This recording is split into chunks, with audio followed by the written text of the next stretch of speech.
Bong bóng na thời ca chỉ ca nịa vô từ đam mất nịa lẹ liền chẳng lo đam này nhom việc bạn thường đâu về chẳng tới đạp đó đầy chẳng nhom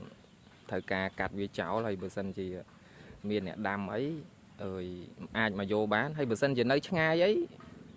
comment tha trong ban tới vào màn tới nhom cắt thấy nhom nhà tại tiệt còn là tranh lôi lại đằng chun đùa này thôi chỉ ca này nít phụ bộ phết sạch bỏ xoái á nịa sật bộ phết bộ sạch bỏ xoái hay xuống đám à nghe đam ពេលដាំយើងដាំអាតាមប្រភេទចេះក៏បានដែរដាំប្រើឈើបកគោលឈើប៉ុន្តែគ្រាន់តែវាឆាប់ពុកហើយអានោះអាលុំអស់មិនថឹកមិញអាមុនមិញអញ្ចឹងខ្ញុំដាំបកគោលមួយចេះវិញអានោះខ្ញុំធ្វើធើងអាលុំមិញហ្នឹងហើយនៅពេលដែលយើងដាំចង់ឲ្យវាបែកខ្នែងអីងាយហីអានេះខ្ញុំដាក់កង់ឡានប៉ុន្តែអាមួយនេះវិញគឺខ្ញុំអត់ដាក់កង់ឡានទេអើយខ្ញុំដាំបកគោលថ្មដើម្បីឲ្យវាបានយូរកុំឲ្យបាក់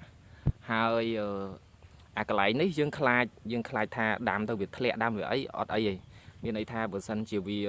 យើងដាំនៅហ្នឹងបើសិនជាវាដោះឡើងគឺយើងចាប់អានេះពុតមកខាងនេះទៅហើយបើសិនវាដោះខាងនេះយើងពុតមកខាងនេះទៅអញ្ចឹងអាកន្លែងដែលយើងពុតកោងហ្នឹងវាដោះចេញមកស្មាអញ្ចឹងហើយដល់ពេលយូរទៅវាគោលើគ្នាទៅទោះបីជាអត់មានអីធោមានតែបកគោលក្បាលទៅសចេះក៏វាអត់ធ្លាក់មកដែរដូចនៅអាខាងជើងនោះចឹងនោះឃើញដល់ខាងជើងហ្នឹងចឹងអាហ្នឹងខ្ញុំដាក់មិនកង់ឡានទេច្រឡំអាហ្នឹងខ្ញុំដាក់កង់ម៉ូតូធោតែនេះខ្ញុំអត់ដាក់ទេ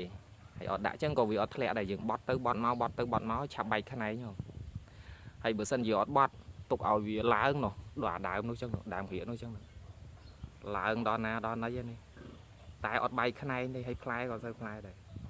តែបើសិនជាយើងបត់ចុះបត់ឡើងនេះផ្លែច្រើនហើយធំទៀត